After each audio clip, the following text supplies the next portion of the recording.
So this is how I've been teaching myself how to do some fretboard. What I do is first I just kind of like, I used some masking tape just to protect the fretboard a little bit. And then what I do is any little piece of some sheet metal or something, so I can protect the fretboard. And I take a chisel and then I just gently put it underneath the end of the fret and just pull it up just a tiny bit, and this will protect the fretboard. And then I just take these thongs that I flattened basically, and I just kind of press it underneath the end there, and then I just keep pressing, kind of like snipping. That way the tape protects the board surface, and I don't yank it out or anything. I just clamp it kind of like this, and it forces itself out while the end of the thong keeps the wood there, so it won't start to chip. And then you just take off the tape. You can actually reuse the tape quite easily, and that's it. You get a really nice solid, no chipping, nothing. It's quite nice. Easy work. You don't really need to heat them up unless it's already been done once and somebody's glued them down. But now that I've done a few of them, I've noticed that it really doesn't need to be heated up. It's just they typically aren't glued down in the factory. It's only when somebody's already been working and then I've changed them already once that they might be glued down, and in that case it's a really good idea to use some heat, like a solder gun or just a clothes iron, and use that to heat it up slightly before you take it out. But going on like this, it's really not that difficult at all, and you really don't get any splinters or anything. It just comes off quite nicely, like that. There you have it. It's the first stage of the process. It's quite quickly done. And then on to the next one. At the next phase, you want to make sure that the fretboard is absolutely flat. Try to see if you can see any light underneath the ruler there to indicate that it's got some bow to it or something. And then you just use an Allen key or hex wrench to tighten it up or loosen it up to get it as even as possible. And at this point, you can also make sure that you don't have any heel rise here, because on older guitars, sometimes the heel area here, it starts to live a little, and you may get a little bit of a hump here. So you can use this opportunity to sand it down right there. And you can also, at this point, it's best to check what's the radius of the board. It's about 14 here. And you can use this also as an opportunity to slightly alter. I want to make this ever so slightly flatter, so I'm going to be using 15 black, and I'm going to use 320 paper just to gently and carefully just sand it down for a while until it's exactly 15 and it's really nice and tidy. That's what I'm going to do next. Okay, so now the fretboard is completely flat. There was a slight rise here, and over the heel area as well. I had to sand it down a little bit more there, so it took me about maybe 10-15 minutes. But now it's really nice and flat and looking good. And then I just take these frets. I like using these pre-bent frets because making the radius is the hardest one. And if you can get a good radius, you hardly need to file them down afterwards. What I do is I just get that, and then I just try to locate my snipper here. I get this cutter, Hasco cutter this is good for stainless steel frets, because I figure if you change your frets, it might just as well use stainless steel frets. Now what I do is I just kind of like, I cut them roughly, like quite too long first, because I want to be cutting them more closely after the fact. And actually I'm going to start with the very highest frets rather than the lowest ones here. You can't see it, but I'm not going to have to snip that too much all at once. So I'm just going to use the cutters just to snip the end off like that. And then what I'm going to do is I use these Dremel cutting wheels. These are very cheap and very effective. What I do is I just go to my workbench. I'm just going to grind the tang here off a little bit so that it won't go over the binding here. So that's what I'm going to go to next. I'll be back in a moment. So here we go. I use the Dremel to cut off the tang like so.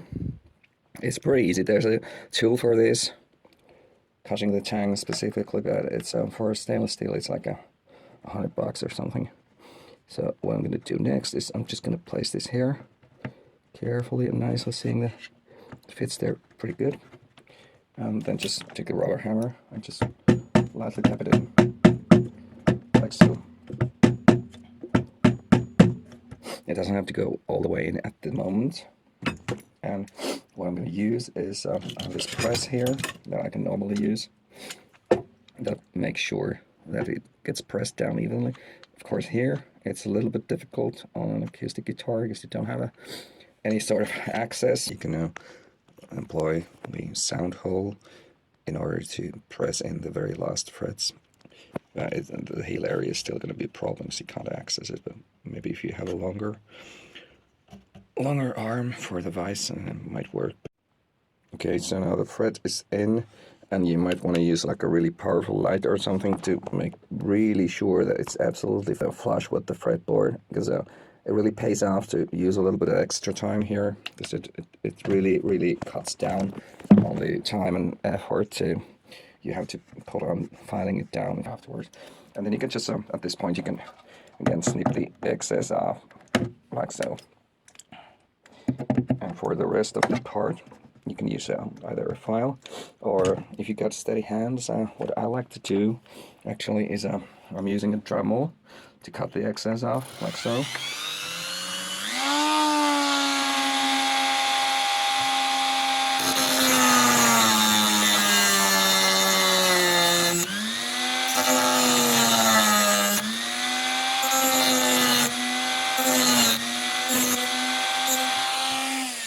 It's almost already filed down like so, if you use a Dremel for that, and it doesn't really require much filing anymore. But at this point I'm gonna find my file. What I'm using is just this cheap diamond file that has two sides, a little rougher one and a smoother one, and it's got a really smooth edge so it won't mar the fingerboard when I just file it down. And normally I would just put on all the frets and then file it later on, but for this purpose I'll just do it like now. Well, first with the chorus side, I'll just make sure it's nice and flush with the wood.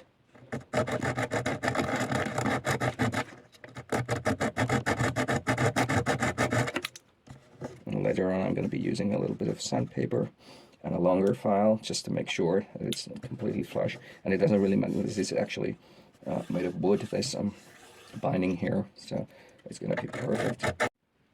Okay, so now I got a couple of them put in, and again this is a little bit premature, but once you got them down you're going to be using a fret rocker just to place it across 3 frets at a time, and then just try to turn it like this, and it's not supposed to move on any fret.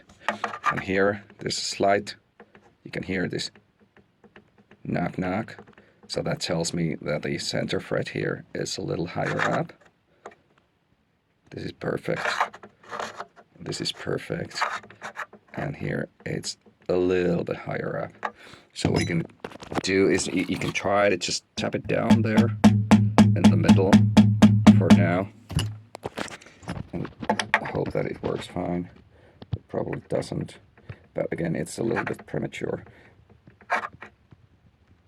It almost settled. It does a little bit of that.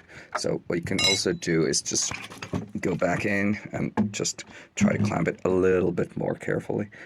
And you really want to spend a little time with this here, because the flatter you get them straight off the bat without any filing or anything, the better. And usually And the first ones are quite easy to get really flat, and it's not a problem. But these ones are the biggest problem always, because it's so hard to access them with the clamp or anything. So what I did is I just clamped it down again, the middle one, a little bit, and now it's absolutely perfect. There's no, you just can't get it to click at all. It's perfectly flat.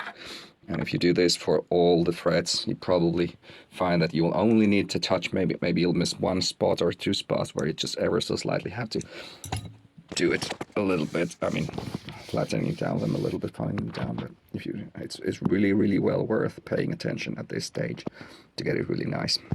And after that, you just kind of, well, let me see. You just use this is what I use, just to simply polish them up with a couple of different wheels and make sure all the ends are really nice and shiny and polished and even. The guitar, as you can see, it's had a lot of battle scars already. It's like, I think it's, it must be like 22 years old now. So I've been smacking it with my pick quite a bit, also over the fretboard here. Too much to actually sand all these imperfections out. It's really been smacked hard, but it's a really nice guitar. Ibanez art wood. It has a really nice warm sound, and I'm hoping that it's gonna get only a little brighter and nicer after having solid stainless steel frets.